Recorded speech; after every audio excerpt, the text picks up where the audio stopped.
Well, shalom everybody. Good morning. Ariel Tzadok here from the KosherTorah School, found online worlds, KosherTorah.com. It is the 15th of September 2019. It's about 7:30 in the morning here in Knoxville, Tennessee. Good to be back in Tennessee. Hey, just want to let you know, we are now 2 weeks away from the Rosh HaShana, which is the new year. Now, we've talked about this in a number of places before. Let's have a real quick recap. Rosh Hashanah, we celebrate the New Year. This is not a time for party favors and saying Happy New Year and all the kind. This is an astrological, cosmic event in which our planet Earth, as it's orbiting around the sun, sorry you geocentric guys, we're orbiting around our sun. We become subject to a whole bunch of cosmic influences, cosmic rays. They're physical, and they infect us, influence us, whichever way you want to look at it, in space and time and consciousness. And according to where our minds, our souls, are properly or improperly calibrated in relationship to ourselves, our own energetic fields, and the energetic fields around us, the universe, that is what defines for us what we call blessing and curse. Everything in the universe is energy. Everything in our reality is just a matter of equilibrium or lack of equilibrium in the energetic fields in which we live. You have to understand this. You are part and parcel of a great mechanical machine called the universe and called life.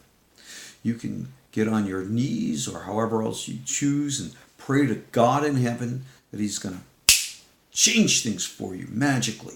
You're going to be good. How many people today are committing, believe it or not, biblical style idolatry? Because in their minds, they think of God as nothing more than a grandiose Santa Claus. God is there to give you this and give you that. All you got to do is pray hard and say, gimme, gimme, gimme, gimme, gimme. You know something? That's a bunch of baloney. It doesn't work like that. Everybody asks, where is God today? How come God allows all this bad stuff in the universe? And you could, as if here, God's sake, because God doesn't, it's not like a person.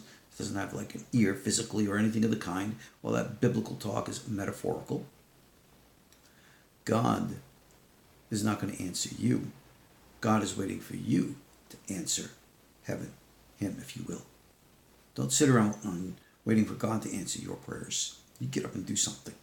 It's a very powerful statement in the Bible where it's stated that God says to Abraham is considered the father of faith, if you remember. He says, you go first. Go walk before me. All right? And be tamim, be simple. Really, what that verse means, many people translate as walk before me, be perfect, but that's not what it says. It says, as if God is saying to Abraham, all right, you go first. Be simple about it. Just do what you need to do. Many people focus on the deep meanings of Kabbalah. They talk about the Sefirot, and they love to learn all of this stuff because for them, it's spiritually entertaining. They go, ooh and on, it sparks their imaginations. Well, I like taking everything that's all the way up there in the imagination, which we call the Sfirat Chochmah, and bring it right down to earth, Sfirat Malchut. Because bottom line, if you're going to be studying Kabbalah, which is what you should be doing, if you're going to be practicing meditation, which is what you should be doing, then it's got to work for something. You got to make it real. You got to fulfill the purpose for what it's being performed for. All right? We don't just study Kabbalah for entertainment. We don't just practice meditation because you have nothing else better to do. Meditation isn't when you're sitting down with your eyes closed. Meditation begins when you open your eyes and go out into the real world. You remember that. Meditation is being mindful, being aware. If any and all of you have a martial arts background, you know exactly what I mean. You always have to be aware of movement and stillness, of noise and silence simultaneously. This is taught in the Sefer Yetzirah. This is taught in our Torah tradition. So here we are 2 weeks away from Rosh Hashanah, the time when you are going to be subject to the universal aligning forces, which is going to subtly push you one way or another, whether you like it or not. Those forces are called blessing or curse, depending on who you are and what you're doing.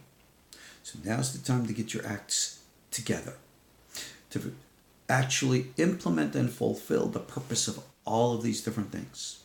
Doesn't matter if you're Jewish, doesn't matter if you're not Jewish, none of that matters. Who you are, what you are.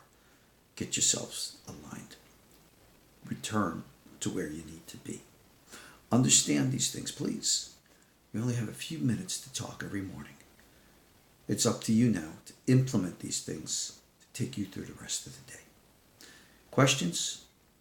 Email me. Want to learn? KosherTorah.com is available for you. All of our videos, all of our courses available at discounted prices just to make things easy for you.